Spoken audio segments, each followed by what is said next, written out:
Hi, my name is Beth Reilly, and I am with the Flamingo Group and eXp Realty. And today I have the privilege to talk to Dustin Jacobson. He's the Bloomington City Forester. And I am very pleased that we get to have this opportunity. This is a new position in the city, and he's doing a lot of terrific work. Thank you, Dustin, for coming. I appreciate it. I actually got your name and heard about your job position through a couple of commercial realtors I was talking to. And they were like, you got to talk to this Dustin guy, because they were doing some bigger projects and you had come in and you gave them just ideas and sustainability, things like that, that we really don't think about that much. And I just thought that I really wanted to see you and learn a little bit more about your job. And, you know, Sure. you're No, I doing. appreciate it. I appreciate you having me on, and it's something that yeah, I've really lucked out in the position that I'm in. I'm doing something that I really care about, and I kind of joke about that. There's not too many people that actually end up working in the field that they went to college for. So Right. I feel like that's a success when you're in the actual major that you work towards. Originally So went to school for. yeah. You came, no, did they just told me, I mean, through word of mouth, I heard that this is a brand new position that opened up in Bloomington. Can you tell me a little bit, first of all, Yep. yeah, that's your track record, kind of how you came to this. Is this something Sure. that you almost wrote the description of what you think it should be? A little bit. So I mean, it's there was a previous tree inspector, excuse me, city forester position um, that was filled in the 80s. At that time, the position was kind of uh, rolled into the park supervisor position Mhm. when they combined forestry with park maintenance Okay. at that time. So it's kind of been rolled into the park supervisor position. And what this did, I think as well, what we're seeing is that there's a increased need for uh, to push more forestry, more natural resources back into our uh, division, more than just kind of rolling it all together into park maintenance. Now we're starting to break out, be a little more specialized. And so that position as city forester is a little more uh, busy than it would be in previous years too. And why is it busier this year? Well, we've definitely been ramping up in the last probably 4 years, I would say, for emerald ash borer. That has really been the bread and butter, I guess. You know, it used to be a pretty summer heavy job. Mhm. And now with emerald ash borer, it's gotten to be pretty much year round position to try to manage that, to remove trees, to mark trees on private property. Um, yeah, it's kind of gotten to be a little They're crazy. just dying is all you, that's it. It's That's all. spreading. It's very you know, early on I think we did a pretty good job in slowing the progression. So we had, you know, sort of a slow build and curve to the growth and spread of emerald ash borer, but now we're, you know, kind of more in that upper bell curve where the population is just very difficult to manage. So Okay. very busy. Um, and this happened, I think actually you had told me how the Forester came around too, that it was important, was remember, oh shoot, what was it? The other one, the canopy that was lost also before emerald ash borer. What was the other tree disease? Yeah, Dutch? Dutch elm Dutch elm. disease. Yep. Okay. So that was the thing. We planted en masse a lot of ash trees, a lot of green ash. That was the recommended tree. It's a very tough tree. You know, puts up with all of our de-icing salt and you know, drought stress, what have you. The things that we kind of look for in you know, urban forestry. We need trees that are going to survive tough conditions. So they kind of just went whole hog on green ash to replace the elm trees, and we ended up with kind of another glut population of just one thing that was planted kind of across the landscape. So you know, we have some locations that were, you know, that if it needed a tree, it got a green ash, you know, Mhm. and it wasn't a diverse species list. Okay. So when we're going into this next, you had a couple different places that, or a couple different locations that you had talked about, that you had put in a whole bunch of different trees, or you put in a diversity of trees. Even if a tree is less resilient, St. Bonaventure. So Yeah, if a tree is less resilient, if it's around resilient trees, does it do well? it can. So there's a lot of science too, just on like a diverse tree population tends to not have as much of a incursion. So like if you think of like something spreading from an edge, if that tree is isolated even just physically by a little bit of space, there is a little bit of an effect restriction on those trees getting infested themselves. Oh, Um, really? so if With you the hit, same thing that would yep, infest the ash borer? correct. Would actually, So the by having a more diverse group, you uh, uh, I don't know, you could kind of think about it just those trees are a little bit camouflaged by the other species. Uh, you know, it's not that it's not going to get it, um, but there's definitely, you know, scientific research that's been done on that, because there's that effect. Like, well, obviously, if you have green ash on the edge of a wood line, it's an easy target and it can just move right on through. If you have surrounding species that are different, it makes it a little more of a hunt and peck for them type of thing. So it tends to slow the the progression. spread. Yep. Okay. So that's why I'm a big believer in planting a diverse amount of species. That plus, I mean, when we're in an urban area, um, if you're all planting one species, you know, in a line, a solid line of one thing, Mhm. um, you notice, like, I'm sure there's people out there that have planted a ring of you know, arborvitae or white cedars Yep. to create a screening effect on the back of a yard or something. Well, you know, if one of those trees goes, They then all go. they either all go, or then you have the struggle to like try to fit that hole to the same species that you have. You know, it ends up Mhm. not matching. The tree that you're replacing with it isn't as tall. Um, so I tend to go for more that I suppose you could say a more eclectic uh, aesthetic. You know, so Right. there's a little less regularity, but that diversity ends up, you know, creating a lot more stable system, and it has a much uh, lower aesthetic effect by, you know, when you lose one tree of one species versus kind of a whole row.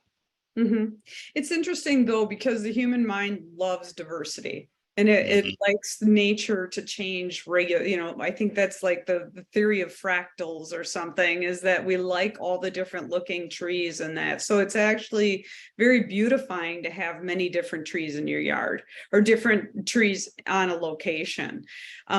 St. Bonaventure, you planted, it looks like, how many? One, I think, two, well, in three. total there was 38 trees, and that's honestly, that's not an exhaustive list of the trees that we planted out there.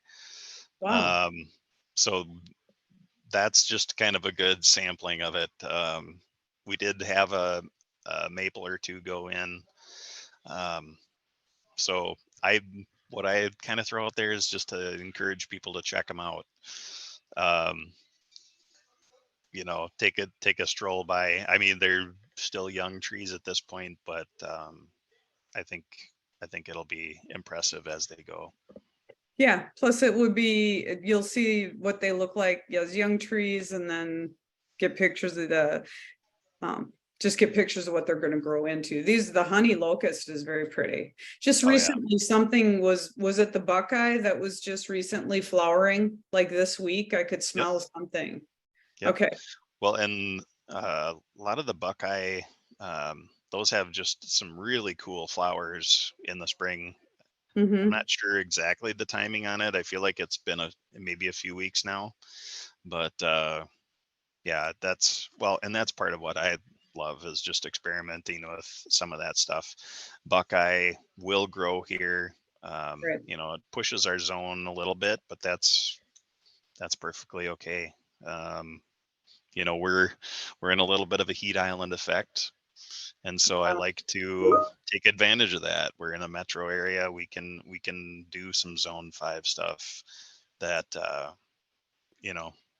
That's might interesting. have a little bit of winter damage, as we do still drop down sometimes, but I think our overall, we can see that the progression is there. And certainly you can find, like, another species I throw out there is the plane tree, and there's a lot of people don't realize just how many sycamores there are around here and there. They're Mhm. not a widely planted species, but I can think of 3 or 4 off the top of my head in people's yards that are, over 30-inch diameter, probably 60, 70 feet tall. So Nice. they obviously do just fine here. Mhm. So I like the expression heat island. What does that mean? You said they're a little bit out, the Buckeyes, I think you were saying, is a little out of mhm. your zone. Yep. Um, Heat island, how many degrees? Help me out a little bit, because they're gonna get less sun Well, from going ugh, up north. yeah. Since they're going up north, they're getting less sun. Will that affect it, Right. or is it actually the temperature that affects it? So a lot of it is temperature, Mhm. but we get um, I should say, I don't want to get into the details too much. I might Sure. wade into not my specialty, but the biggest thing is um, that temperature gradient. So we can see Okay. it a lot of times in weather is obviously the biggest thing, when you can watch a radar map that looks pretty gory coming our way, and then ends up splitting off right around the Oh, yeah. metro area. That Yeah, is that's part happened of a the lot. effect.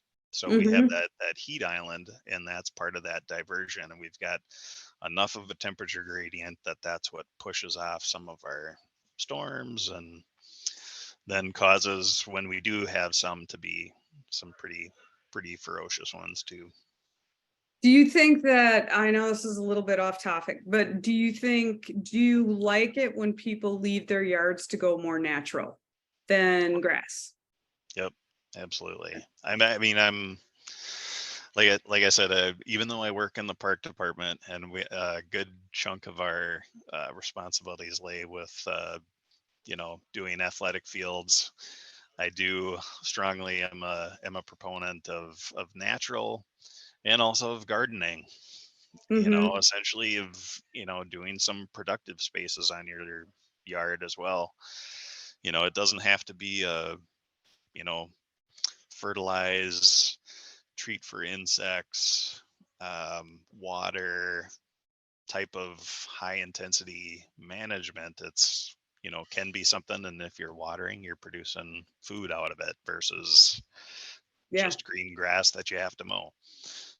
Interesting. Here we are in another drought, and I know that's obviously a concern for a lot of people, is trying to keep their grass green so it looks kept. You want Mhm. your house to look maintained, and so I like to try to push that people can do that uh, in a different way, by having some of those native plants and stuff that are going to do Shrubs. okay in this droughty Mhm. condition, and with less maintenance.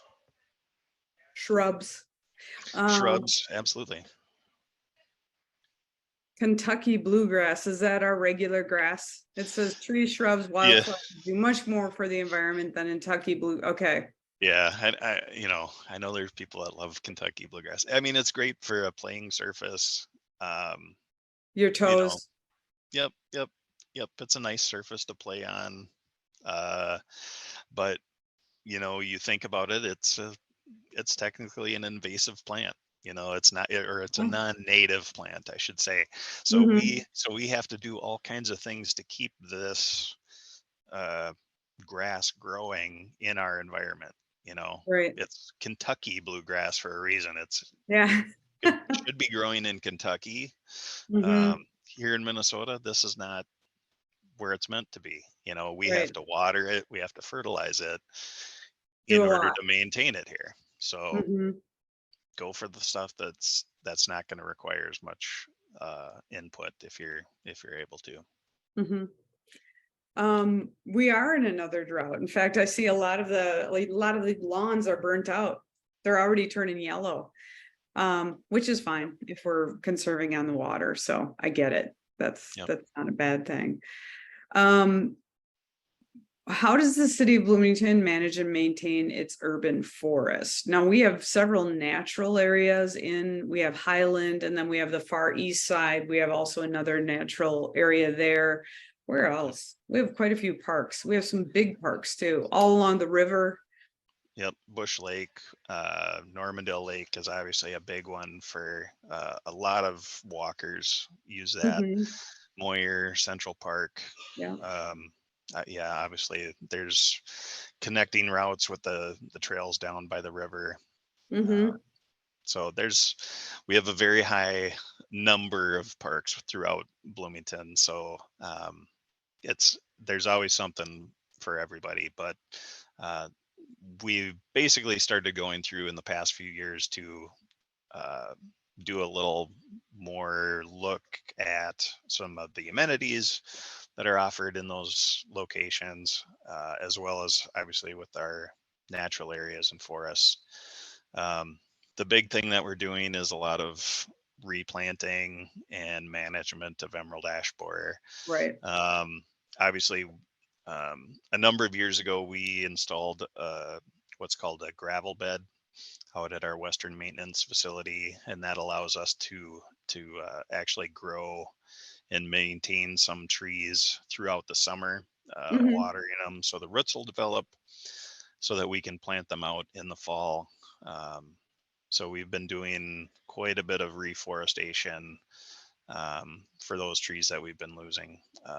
Typically anywhere between 250 to 400 trees a year is kind of our That's a average. lot. So it's a lot, and it gets to be a lot, especially in years like last year or this, where um, You getting need around to water. try to water them. Yeah, it's Right. very tough. So we try to uh, now have a little more focused approach on some of them. So if we're able to plant a larger group in one spot like St. Bonaventure, Hmm. then we're obviously better able to just water that one location, maintain it throughout some time versus running across the city all over. So we'll have a little more targeted approach if we keep getting these droughty Ju- Years. Junes and Um, are you using mainly plane trees? Is that what you're replanting with? Sycamores or hybrid sycamores? no, little bit of everything, Everything, honestly. same Yep. thing. And believe it or not, we're even going back to replanting some elms. So Oh. a lot of people don't realize just how many both hybrid elms and disease resistant elms there are out now. Hmm. So most locations, if you do find elm in a nursery setting, they're going to be some type of a genetic variety that's been bred to be resistant to Dutch elm disease. It's Okay. still out there, but but It's a having pretty those species tree. that are resistant, yeah. And it's a cool tree. The growth habit is perfect for shade. The structure, that vase shaped structure, is great. and it's a very tough tree. So again, it's back to that saying, if it'll put Hardy. up with de-icing salt, it's hardy. Yep. Mhm. So as long as we can get them where they're genetically able to resist Dutch elm disease, that's a win. Okay. So Do you need any permits or special permits in order to do removal on private property, along no, the street? Is there anything along those lines? you do not. No. Okay, not in the Um, city of Bloomington. correct. Um, and that's kind of a unique thing at this point. We haven't. I know there are some cities that require permitting for that, but we do not. Yeah, unless your house is in an HOA, then I think Right. that has a different, Yeah, you're gonna want approval from the association before you start right. That's going on true, it. any association. Right. Uh, how could residents of Bloomington get involved in tree planting and conservation efforts in Bloomington, especially along Green? Yeah, absolutely. Well, we're more than willing to work with a lot of groups that are out there. We've worked with different businesses that have wanted to do some green activities, some volunteer efforts. You can certainly contact within the park department if you're interested in a specific type of thing. Mhm. If you go on the city's website, probably one of the easiest ways is just going through the park and recreation site. Sure. We'll do buckthorn bus. And actually last month, the same time that we did the planting at uh, Smith Park and Yeah. another one, we also had a garlic mustard pull at Moyer or at Mhm. Central Park. So it was a lot of things going on in one weekend. But if tree planting gets into your style, we usually have another type of weed pulling. We've also done some seed collection. That's been real successful. So we can go out into a prairie setting. Everybody gets a little bit of a uh, introduction into seed collection, and we Mhm. use those many hands to gather seeds so we can further spread natural areas throughout the parks too. Nice. So I encourage you, park maintenance or park and rec. We're always interested in having groups to help do some of that. And I've certainly been opening up I'm exploring the options as far as what we can do to maybe people would be willing to adopt some watering of new trees too. So Oh, that'd be a good. keep your eye out for that. The details on that are yet to be worked out, but that would certainly be a big help for us. Yeah, especially for gardeners that love green. I mean, Yep. people really like nice looking gardens and everything. So, And um, for people that live near a park, it makes it a nice way to sort of adopt that as your own as well, mhm, and to make part of your neighborhood better. absolutely. Let us know on that so we can put that Yeah. on our socials also so that people can get involved and be able to help you out with that. Yep. Yep. I'd love to. So like I said, I don't want to, put the cart before the horse, but that's certainly an issue that we would like to get people uh, on.